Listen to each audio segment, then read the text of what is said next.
Brillanti Dance. Kull nhar ta' ġimgħa fit-8:30 dejjem fuq One.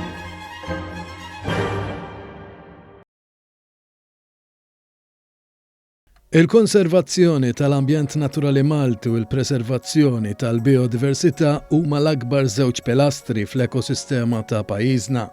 Dawn il-pilastri qed jiġu imħadna fi proġett li beda dan l-aħħar bilan li jiżdied in-numru tal-ispeċi tal-barbaġan f'Malta. Proġett li qed ikompli ħalli l-frott hekk kif ir-razzett tal-bal fil-Busket li huwa mmexxi mill-Federazzjoni Kaċċaturi Nassaba u Konservazzjonisti is-sibt filgħodu nħelsu 8 tifrieħ oħra tal-barbaġan li 2 minnhom saħansitra se jkunu magħmra b'GPS żgħar biex jinżamm rendikont ta' fejn ikunu fis-selvaġġ.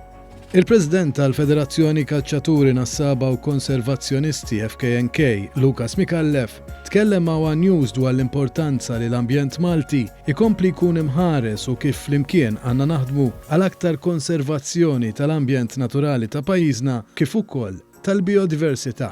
Tlabnieh il-kumment tiegħu dwar dan it-tragward importanti f'dan il-proġett. Illum propju tlaqna l-aħħar frieħ tal-barbaġanni mill-proġett ta' introduzzjoni mill-ġdid tal-barbaġan fis-selvaġġ, din propju l-Busket fejn sal-oħra wkoll tlaqna numru ta' barbaġanni tal-post u għadhom jiffrekwentaw il-post għax nimmonitorjawhom waqt l-lieli.